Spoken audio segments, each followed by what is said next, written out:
નમસ્કાર વિદ્યાર્થી મિત્ર, વેલકમ ટુ અદિતિ એન્ડ અર્પી સાયન્સ સ્કૂલ.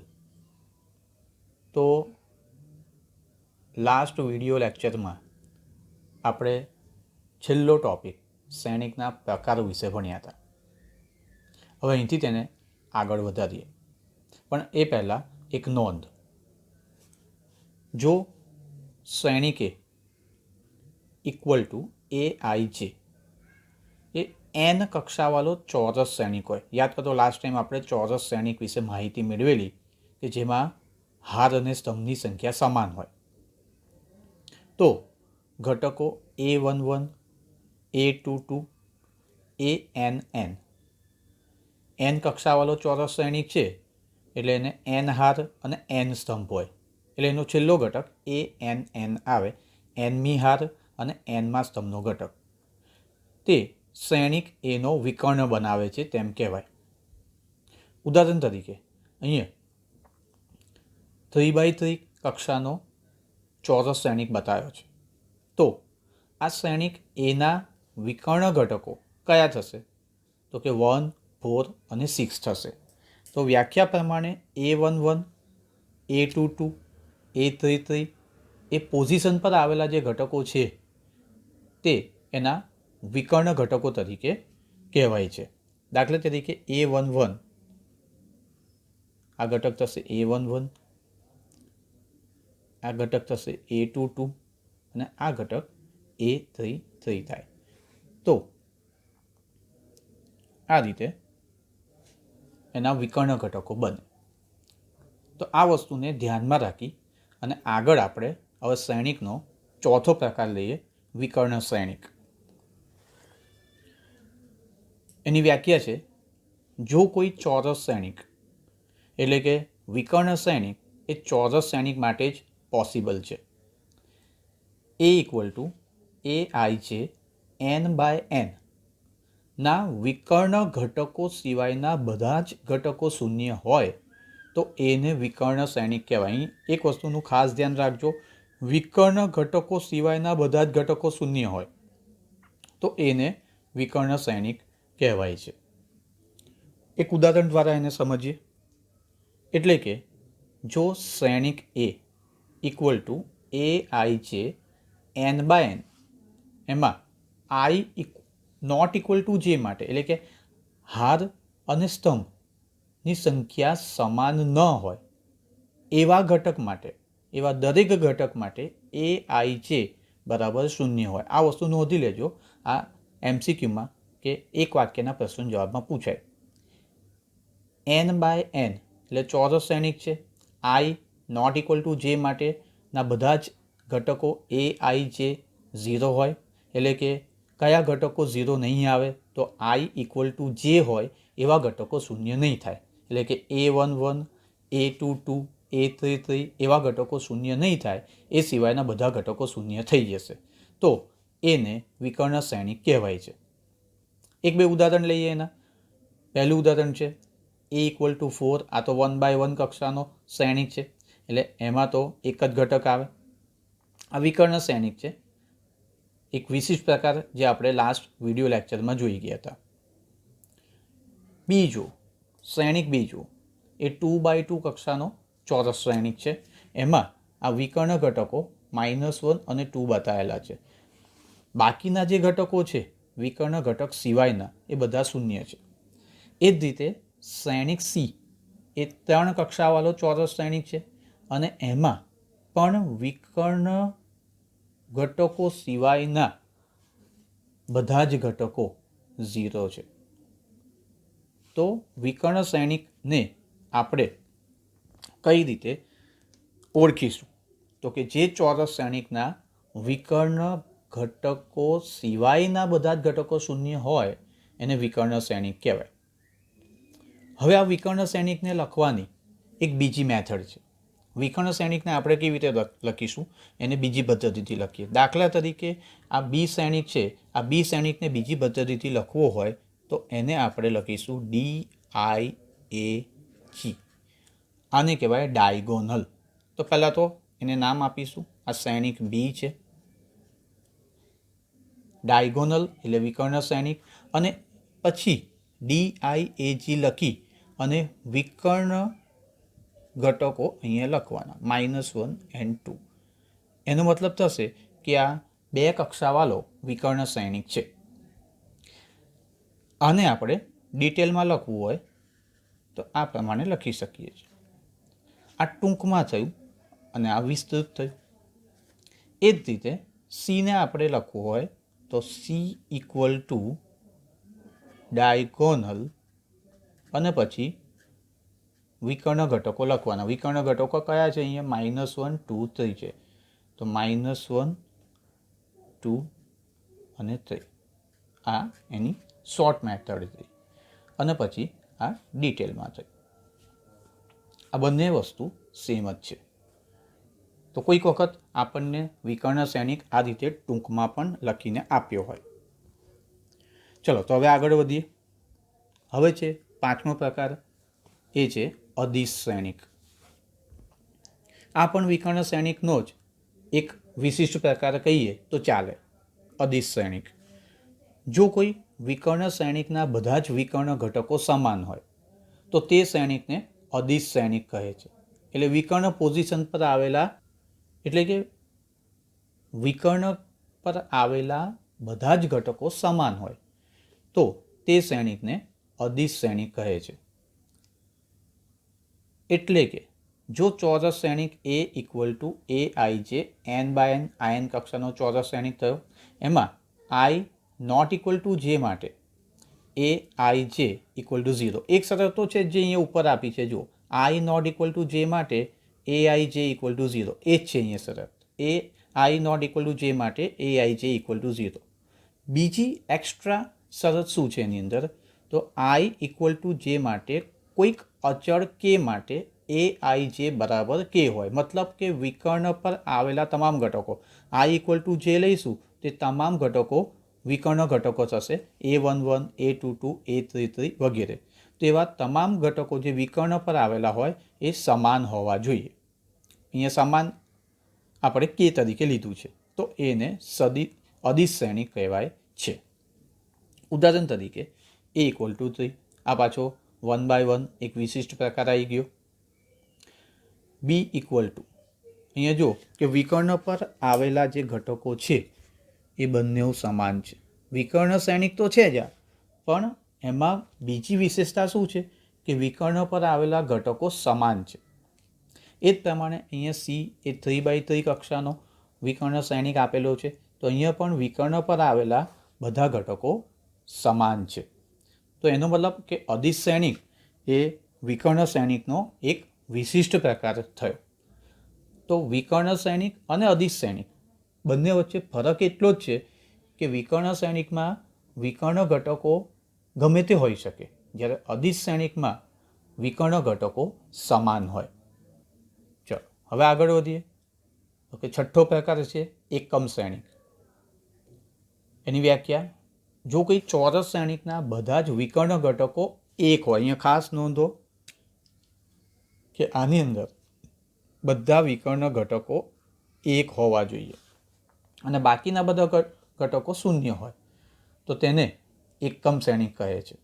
એટલે કે સેમ કન્ડિશન છે કે જો ચોરસ શ્રેણિક A = Aij n/n માં જો આગળ આપણે જોઈએ એ પ્રમાણે I ≠ j માટે Aij = 0. એટલે કે હાર અને સ્તંભની સંખ્યા સમાન ન હોય એવા તમામ ઘટકો શૂન્ય થશે. અને I = j માટે Aij = 1. એટલે હાર અને સ્તંભની સંખ્યા સમાન હોય. ધેટ મીન્સ કે આ વિકર્ણ ઘટકો થયા તો વિકર્ણ ઘટકો બધા એક હોવા જોઈએ. એને એકમ શ્રેણિક કહેવામાં આવે છે. અને n કક્ષાવાળો જે એકમ શ્રેણિક છે એને In થી દર્શાવીશું. ઉદાહરણ તરીકે આ થયો વિશિષ્ટ પ્રકાર 1/1, પણ આમાં જે ઘટક છે એ એક હોવો જોઈએ. કારણ કે એકમ શ્રેણિકની વ્યાખ્યા પ્રમાણે વિકર્ણ પર આવેલ ઘટકની કિંમત 1 થાય. આ 2 કક્ષાવાળો ચોરસ શ્રેણિક થયો તો અહીંયા વિકર્ણ પરના ઘટકોનું મૂલ્ય 1 છે. અને આ 3 કક્ષાવાળો ચોરસ શ્રેણિક છે એમાં પણ આ વિકર્ણ ઘટકો 1 છે. આને આપણે સંકેતમાં I2થી દર્શાવીશું અને એ જ રીતે આને I3.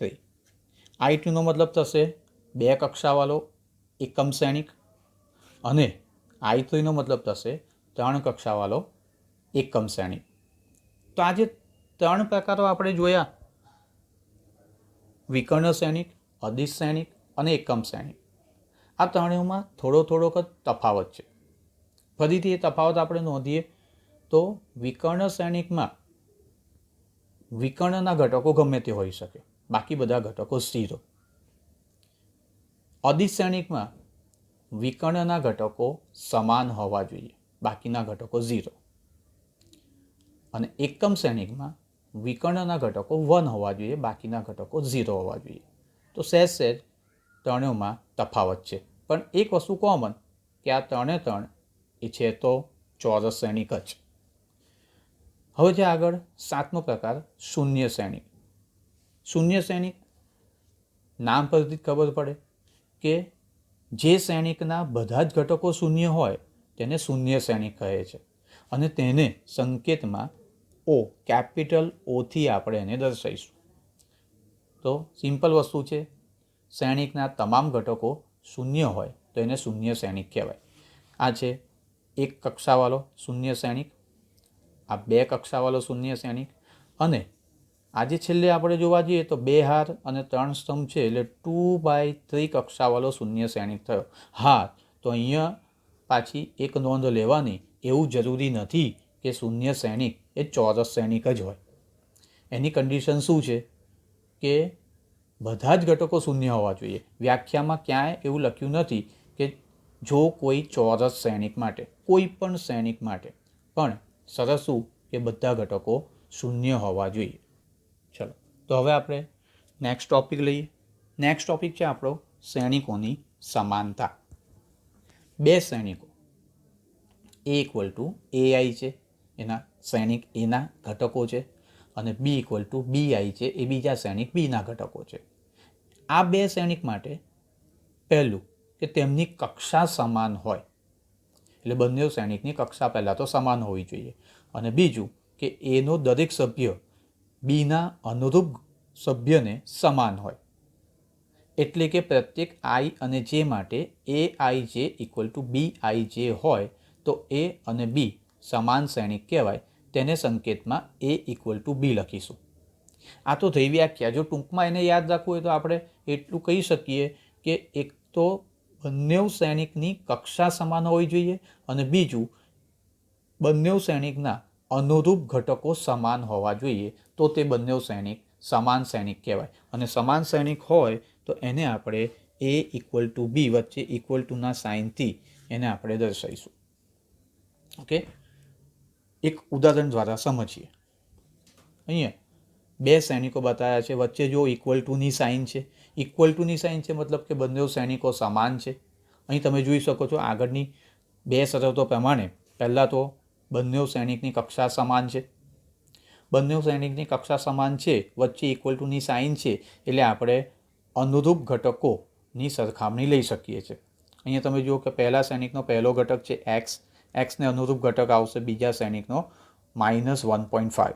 તો x=-1.5. એ જ રીતે y=0, z=2, a=√6, b=3 અને c=2 મળે. તો આમ 2 શ્રેણિકોની સમાનતા માટે એક તો એમની કક્ષા સમાન હોવી જોઈએ અને તેમના અનુરૂપ ઘટકો પણ સમાન હોવા જોઈએ, અને બંનેને આપણે લખીશું A=B વડે. તો શ્રેણિકોની સમાનતા પર આધારિત હવે કેટલાક ઉદાહરણ આપણે લઈએ. એમાં છે ઉદાહરણ નંબર 4. અહીંયા આ 2 શ્રેણિકો સમાન શ્રેણિકો આપ્યા છે, વચ્ચે ઇક્વલ ટુની સાઇન છે જુઓ, એટલે બંને શ્રેણિકો સમાન છે. એમની કક્ષા પણ સમાન છે, બંને 3/3 કક્ષાના શ્રેણિકો છે. તો આગળ આપણે શ્રેણિકોના સમાનતાની વ્યાખ્યા જોઈ એ મુજબ અનુરૂપ ઘટકોની સરખામણી કરી શકીએ છીએ. તો વિદ્યાર્થીઓ, અહીંયા આપણે અનુરૂપ ઘટકોની સરખામણી કરીએ તો x+3 એને અનુરૂપ ઘટક આવશે 0, એટલે x+3 = 0. That means x equal to -3 મળે. એ જ રીતે z+4 એની સરખામણી 6 સાથે થશે તો z+4 = 6 એટલે z = 2 મળે. એ જ પ્રમાણે 2y - 7 = 3y - 2. હવે આ સમીકરણને આપણે ઉકેલીશું તો yની કિંમત મળશે -5. એ જ રીતે -6 = -6, અહીં તો કોઈ ચલ નથી, સરખામણી થઈ જ શકે છે, અનુરૂપ ઘટકો સમાન છે જ. આગળ વધીએ તો a - 1 = -3 એટલે a - 1 = -3 એટલે એની કિંમત મળી -2. એ જ રીતે આપણે c અને dની કિંમત પણ બંને બાજુના અનુરૂપ ઘટકોની સરખામણીથી શોધી શકીએ છીએ. બીની વેલ્યુ તમે જુઓ કે અહીંયા b - 3 છે. b - 3 = 2b + 4 સરખામણી કરીએ તો, અને એનું આ સમીકરણ આપણને મળ્યું. તો આ સમીકરણને ઉકેલીએ તો બીની કિંમત -7 મળે. તો આ પ્રમાણે આપણે a, b, c, x, y, ઝેડના મૂલ્ય શોધી કાઢીએ. હવે છે આગળ 5મું ઉદાહરણ. એમાં પણ a, b, c અને dના મૂલ્ય શોધવાના છે શ્રેણિકોની સમાનતાના આધારે. તો તમે અહીં જોઈ શકો છો કે બંને શ્રેણિક વચ્ચે = ની સાઇન છે, એટલે બંને શ્રેણિક સમાન છે, કક્ષા સમાન છે બંનેની, એટલે આપણે અને = ની સાઇન છે એટલે અનુરૂપ ઘટકોની સરખામણી લઈ શકીએ છીએ. ચલો તો અનુરૂપ ઘટકોની સરખામણી લઈએ તો આપણને શું મળશે? 2a + b = 4. એને આપણે સમીકરણ નંબર 1 કહીશું. 2a + b = 4. એ જ રીતે a - 2b = -3, એને સમીકરણ નંબર 2 આપ્યું છે. આગળ અનુરૂપ ઘટકોની સરખામણી લેતા 5c - d = 11 અને એ જ રીતે 4c + 3d = 24. તો આ રીતના આપણને 4 સમીકરણો મળી ગયા. હવે જે 4 સમીકરણો આપણે મળ્યા એમાં સમીકરણ a અને b, એમાં એ બે સમીકરણો a અને b બે ચલમાં છે. આ સમીકરણનો આપણે લોપની રીતે ઉકેલ મેળવીએ સમીકરણ 1 અને 2નો. એમાં સમીકરણ 1ને 2 વડે ગુણી અને સમીકરણ 2 સાથે સરવાળો લીધેલો છે. તો આ છે એકદમ સિમ્પલ લોપની રીત. સમીકરણ 1ને 2 વડે ગુણ્યા તો સમીકરણ 1 કયું છે આપણું? 2a + b = 4. એને 2 વડે ગુણીએ તો 4a + 2b = 8 થાય અને એમાં સમીકરણ નંબર 2 ઉમેરી દીધું. તો અહીંયા આ +2b અને -2b એટલે બીનો લોપ થઈ જશે અને આપણને એની કિંમત 1 મળી ગઈ. આ એની કિંમત 1 આપણે બેમાંથી કોઈ પણ સમીકરણમાં મૂકી શકીએ છીએ. દાખલા તરીકે અહીંયા એની કિંમત 1 સમીકરણ 1માં મૂકી છે, તો સમીકરણ 1માં એની કિંમત આપણે 1 મૂકી દીધી તો બીની કિંમત 2 મળી ગઈ આ સમીકરણનો સિમ્પલ ઉકેલ મેળવીને. તમે ઈચ્છો તો એની કિંમત 1 એ સમીકરણ 2માં પણ મૂકી શકો છો. જવાબ બીનો 2 જ આવવાનો છે. એ જ પ્રમાણે હવે સમીકરણ 3 અને 4 એનો ઉકેલ મેળવીએ લોપની રીતે તો આપણને સમીકરણ 3 અને 4નો ઉકેલ મેળવીએ તો આપણને c અને dની કિંમત મળશે. એમાં હવે આપણે એ જ લોપની રીતનો ઉપયોગ કરીશું. સમીકરણ 3ને 3 વડે ગુણ્યા છે અને એમાં ચોથું સમીકરણ એડ કરી દીધું. તો સમીકરણ 3ને આ સમીકરણ ત્રીજું 5c - d = 11, એને આપણે 3 વડે ગુણીશું તો 15c - 3d = 33 મળશે.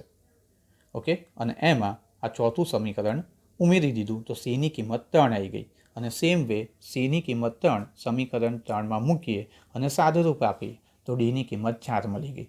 તો આમ a, b, c અને d આપણને અનુક્રમે 1, 2, 3 અને 4 મળી ગયા. તો વિદ્યાર્થી મિત્ર, આજના વિડીયો લેક્ચરમાં બસ આટલું જ. હવે હું આશા રાખું છું કે તમે સ્વાધ્યાય 3.1 સ્વપ્રયત્ને ગણી શકશો અને એમાં કોઈ પણ ડાઉટ હોય તો તમે કોમેન્ટ સેક્શનમાં મને મોકલી શકો છો. જય હિન્દ, જય ભારત. હવે આવતા વિડીયો લેક્ચરમાં ફરી પાછા આપણે મળીશું.